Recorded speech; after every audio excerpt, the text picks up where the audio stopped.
பேரவைத் தலைவர் அவர்களே, முதலமைச்சர் அவர்களே, எதிர்க்கட்சி தலைவர் அவர்களே, அமைச்சர் பெருமக்களே, சட்டமன்றத்திலே இருக்கும் அனைத்து சட்டமன்ற உறுப்பினர்களுக்கும் முதல் கண் எனது வணக்கங்களை தெரிவித்துக் கொள்கிறேன்.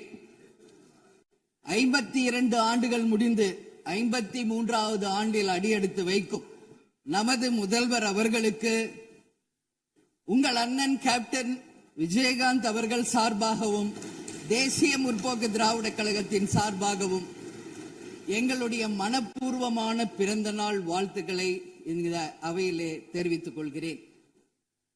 இன்றைக்கு நாம சட்டசபையில பேசுகின்ற உரை ஒன்று மேகதாது அணை பற்றியும் ஆளுநருடைய உரையை பற்றியுமான டிஸ்கஷன். சற்றேறக்குரிய 1.5 மணி நேரமா ஒரே டாபிக் தான் இங்க போயிட்டு இருக்கு. அந்த வாய்ப்பு அனைத்து சட்டமன்ற உறுப்பினர்களுக்கும் சமமாக வழங்கப்பட வேண்டும் என்ற வேண்டுகோளை பேரவைத் தலைவருக்கு நான் வைக்கிறேன். நிறைய பேருக்கு வாய்ப்பு கிடைக்குது, நிறைய பேருக்கு வாய்ப்பே கிடைக்காமையே போயிடுது. இது சட்டமன்றம், எல்லாருக்கும் ஈக்குவாலிட்டி, எல்லாருக்குமே வாய்ப்பு தரணும் பேசுறதுக்கு. அது நீங்க அவைத் தலைவர் அவர்கள் நீங்க அதை பார்த்துக்கோங்க. அதுக்கு அடுத்தது அன்று ஆளுநர் உரை, அது தமிழ்தாய் வாழ்த்தோடு ஆரம்பிக்கப்பட்டதை தேசிய முற்போக்கு திராவிட கழகம் மனப்பூர்வமாக அதை வரவேற்கிறோம். அதே போல ஆளுநர் உரை அன்றைக்கு ஆளும் கட்சியின் உரையாக இருந்தது என்பதை யாரும் மறுக்க முடியாது. ஒரு ஸ்போக்ஸ் பர்சன் மாதிரி ஆளுங்கட்சியை பற்றி மட்டுமே அவருடைய உரை இருந்தது. நமது தமிழ் மொழி தாய்மொழி, நம்மளுடைய அன்னை தமிழ் அன்னை. அந்த தமிழ் மொழியை நாம் சொல்றது செந்தமிழ் அப்படின்னு சொல்லுவோம். அதை நாம் கேட்கும்போது அது நம் காதில தேன் பாய்ந்ததாக தான் நம்ம எல்லாரும் சொல்வோம். ஆனால் அன்றைக்கு ஆளுநர் உரையில் 37 நிமிடங்கள் அவர் பேசியதாக ஒரு குறிப்பு இருக்கு. ஆனா 37 தவறுகள், தமிழை பற்றி உச்சரித்தவை அத்தனையுமே மிக மிக ஒரு வேதனையான ஒரு விஷயமாக இங்க நான் பார்க்கிறேன்.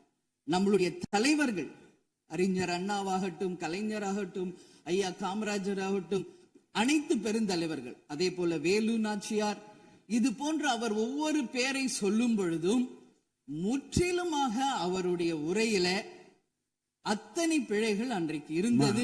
உறுப்பினர் உட்காருங்க. உட்காருமா?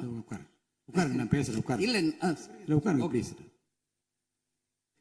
மாண்புமிகு உறுப்பினர் ஆளுநர் உரை மீது சொல்லுகிற போது தமிழ் உச்சரிப்பு பற்றி அவர் குறிப்பிட்டார்கள். வேறு மாநிலத்தை சேர்ந்த ஒரு ஆளுநர் அரசின் சார்பில் இங்கே தன்னுடைய உரையை அவைக்கு படிக்க வந்தபோது புதிதாக தமிழகத்தில் வந்திருக்கிற வேறு மாநிலத்தை சேர்ந்த நம்முடைய ஆளுநர் முதலில் எல்லா தலைவருடைய பெயரையும் உச்சரிக்க முயன்றதை நாம் முதல்ல பாராட்ட கற்றுக்கொள்ள வேண்டும்.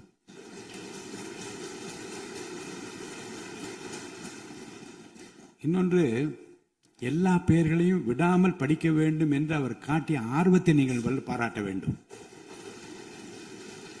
இன்னொன்று நான் உங்களுக்கு சொல்லுகிறேன், தமிழை கற்றுக்கொள்ள வேண்டும் என்பதில் நம்முடைய மாண்புமிகு ஆளுநர் அவர்கள் ரொம்ப அக்கறையாக இருக்கின்றார் என்பதை நான் அவரை நேரிலே சென்று ஆளுநர் உரைக்கு உரையாற்ற நீங்கள் வர வேண்டும் என்று அழைப்பு விடுக்க சென்றபோது தமிழ்நாட்டில் இருக்கக்கூடிய வரலாற்று சிலவற்றை நான் படித்துக் கொண்டிருக்கிறேன் ஆங்கிலத்தில்.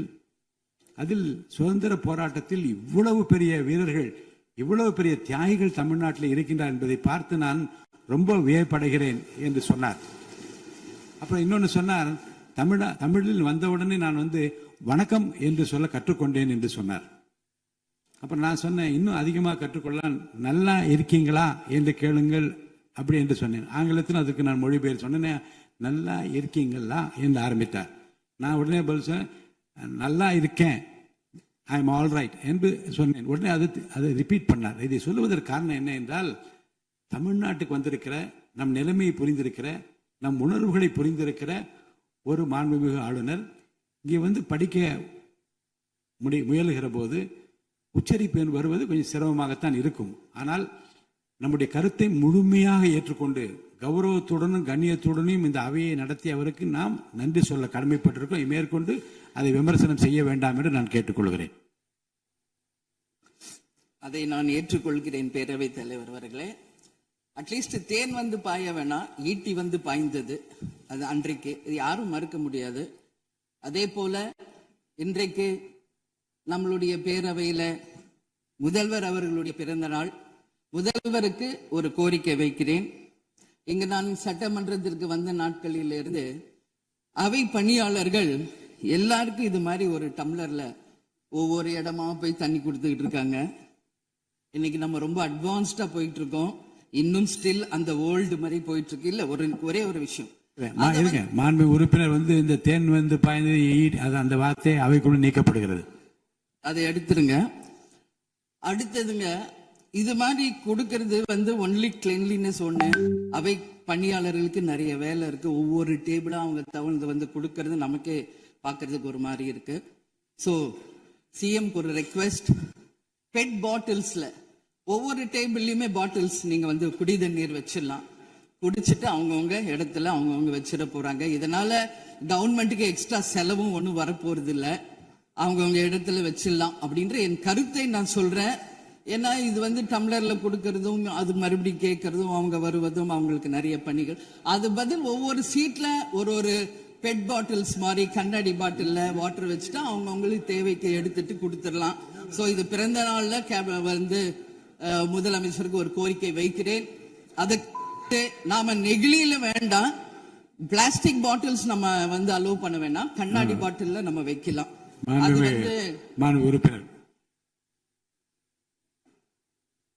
மாண்புமிகு பேரவைத் தலைவர் அவர்களே, அந்நியார் அவர்கள் ஒரு நல்ல கருத்தை இங்கே சொல்லியிருக்கிறார்கள். அந்த கருத்து ஏற்புடையது அல்ல என்பதை நான் தெரிவித்துக் கொள்ள கடமைப்பட்டிருக்கிறேன். என்ற கோபம் வந்தால் தண்ணி பள்ளி கொண்டிருக்க வாய்ப்பு இருக்கிறது.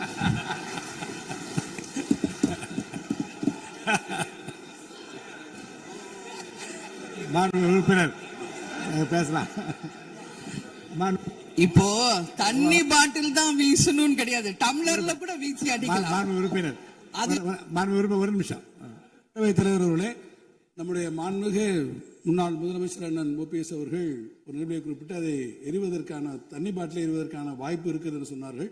ஒருவேளை அவருடைய தனிப்பட்ட அனுபவத்தின் காரணமாக அதை அவர்கள் இங்கே குறிப்பிடுறாரா என்பதை நான் அறிய விரும்புகிறேன். மாண்பு உறுப்பினர், ஏன்னா காலையில இருந்து ரொம்ப காரசாரமாவே போயிட்டு இருந்துச்சு. அதனால ஒரு ஹாப்பியா நம்மளுடைய முதல்வர் பிறந்த நாள்ல எல்லாரும் சந்தோஷமா இன்னைக்கு நம்ம அவையே செய்வோம். சோ பாட்டில் தான் வீசணும்ன்றது இல்ல, வன்முறைக்கு வேண்டும் என்றால் இங்க எவ்வளவோ இருக்கு, எது வேணாலும் வீசலாம். பட் நம்ம எண்ணம் அது கிடையாது. நிச்சயமாக தண்ணீர் என்றாலே பிரச்சனை தான் போல இருக்கு. அது காவேரி தண்ணீரா இருந்தாலும் டாஸ்மாக் தண்ணீரா இருந்தாலும் அது ஒரு பிரச்சனையா தான் இன்னைக்கு மக்கள்கிட்ட இருக்கு. உறுதியாக காவேரியிலும் சரி மேகதாதுலும் தமிழ்நாடு சட்டமன்ற உறுப்பினர் மட்டும் இல்ல, யாரும் அதுக்காக விட்டு கொடுக்க போவதில்லை என்பது உறுதி. இன்னைக்கு நம்ம முதல்வர் அவரும் புதிதாக முதல்வராக இருக்கிறார். கர்நாடகா முதல்வரும் முதல் முறை முதல்வராக வந்திருக்கிறார். கேரள முதல்வரும் முதல் முறை முதல்வராக வந்திருக்கிறார்கள். சோ 3 முதலமைச்சர்களும் ஒன்று நட்பு ரீதியாக பேசி இந்த பிரச்சனைக்கு தீர்வு காணலாம். அப்படி இல்லை என்றால் அவங்க சொல்றது கேட்கலன்னா பக்காவா நம்ம வந்து சட்ட ரீதியாக ரொம்ப ரொம்ப பழமையான ஒரு விஷயத்தை அன்னைக்கு நான் சொன்ன மாதிரி பேசிக்கிட்டே தான் இருக்கிறோம். இது வந்து முழுமையாக தீர்வடைய வேண்டும்ன்றதா எல்லாருடைய கருத்து. இன்னைக்கு நம்மளுக்குள்ள வாதங்கள் பிரதிவாதங்கள் டிஸ்கஷன்ஸ் இங்கு வந்தாலும் இது நிரந்தரமாக தீர்க்கப்பட வேண்டும் என்பதில் யாருக்கும் மாற்று கருத்து இல்லை. இப்ப 2026 இருக்கும், 2026 வரைக்கும் இது கண்டினியூ ஆகக்கூடாது, இன்னொரு 100 ஆண்டு காலத்திற்கு என்பதுதான் எல்லோருடைய எண்ணம். சோ அது நடக்கணும். அது மட்டும் கிடையாது, இன்றைக்கு நேற்று நடந்த ஒரு விஷயம் தமிழ்நாட்டில். நேற்று நான் நேரடியாக சென்று பாதிக்கப்பட்டவங்களை பார்த்தேன். Yesterday was a black day for Tamilnad. Sunday black சண்டேவாக நேற்று இருந்தது. இதுவரைக்கும் தமிழகம் காணாத ஒரு பேர் விபத்து. இன்னைக்கு பேரிடர் வந்து எவ்வளோ பிரச்சனைகள் இருந்தாலும் ஒரு அமோனியா தாக்குதல்ல இத்தனை பேர் பாதித்தது தமிழக வரலாற்றில் முதல் முறை. அனைவரும் வடநாட்டைச் சேர்ந்த பெண்கள், 20 வயசுல இருந்து 25 வயசுக்குள்ள இருக்கிற இளம் பெண்கள். அவங்கள நேரா பார்க்கும்போது மிக மிக மனசுக்கு கஷ்டமாக இருந்தது. என்ன ஃபேஸ்ல பாக்குறோம், உதடு, காது, மூக்கு எல்லாம் ப்ளீட் ஆயிட்டே இருக்கு. அப்போ டாக்டர்ஸ் அங்க எக்ஸ்பிளைன் பண்ணாங்க, இங்க வெளியே நம்ம என்ன பாக்குறோமோ அதுதான் இன்னர், அதாவது லங்ஸ். இதை பற்றி ரொம்ப விரிவான விளக்கத்தை எல்லாம் அமைச்சர் அளிச்சுட்டாங்க. சுருக்கமா அதை நான் பார்த்தேன், சரியானதுதான். நீங்க மேற்கொண்டு அதை பற்றி பேச ஆளுநர் உரைக்கு நன்றி தெரிவிக்கிற கருத்துக்கு வந்திருக்க நீங்க. கண்டிப்பா. அதனால நான் நினைச்சேன் இன்னைக்கு ஒரு நிமிஷம் அவங்களுக்காக நம்ம மௌன அஞ்சலி செலுத்துவோம் என்று நான் எதிர்பார்த்தேன். இருந்தாலும் பரவாயில்லை.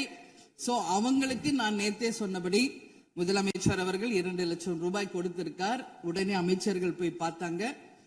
அதெல்லாம் பாராட்டுக்குரிய விஷயம். ஆனாலும் ஏழ்மை குடும்பத்துல இருந்து வந்திருக்காங்க. சோ கன்சிடர் பண்ணணும்னு சொல்லி நான் கேட்டுக்கிறேன்.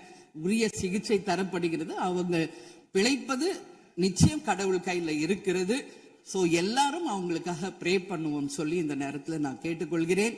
ஒரு பெண்ணா அந்த பெண்களை பார்க்கும்போது என்னால் அதை ஏற்றுக்கொள்ள முடியலை. அதனாலதான் சபையில் அதை நான் பேசுகிறேன். அதே போல இன்னைக்கு முதல் முறையாக மற்ற சப்ஜெக்ட் எல்லாம் பேசிட்டு இருக்கேன். என்னுடைய தொகுதியை பற்றி இதுவரைக்கும் நான் பேசவே இல்லை.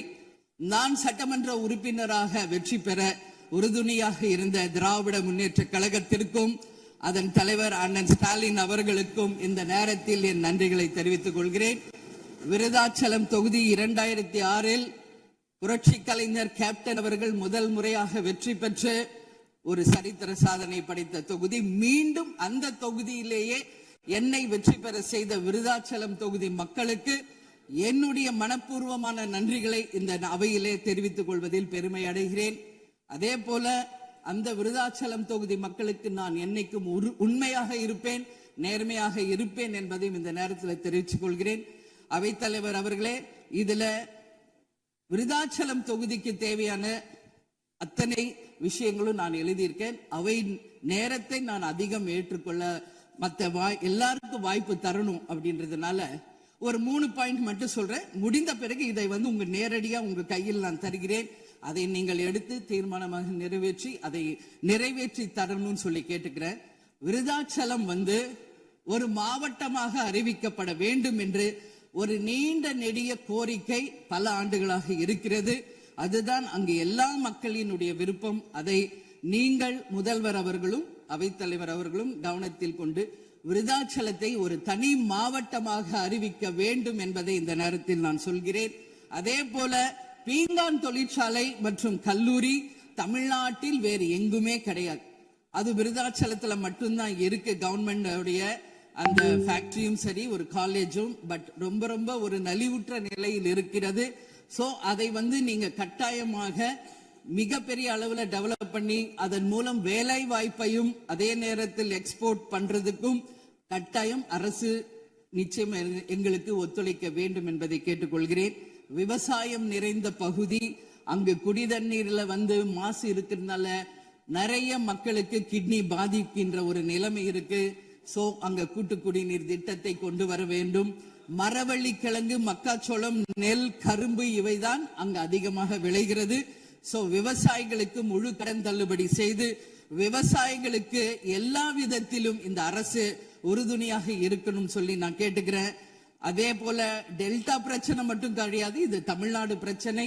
நம்மளுடைய நீர் ஆதாரம் எல்லாருக்கும் கிடைக்க வேண்டும் என்றும் கூறி இது அவை முடிந்தவுடன் இதை உங்களிடம் சமர்ப்பிப்பேன். இதை நீங்கள் ஏற்று இதை கட்டாயம் நிறைவேற்றி தர வேண்டும் தொகுதிக்காக என்று கேட்டுக்கொண்டு, எல்லாருக்குமே இந்த நேரத்தில் இந்த அவையில் பேச வாய்ப்பு கொடுத்த அவைத்தலைவர் அவர்களுக்கும் இன்று பிறந்தநாள் காணும் முதல்வர் அவர்களுக்கும் என் நன்றிகளை தெரிவித்துக் கொண்டு அமர்கிறேன். நன்றி, வணக்கம்.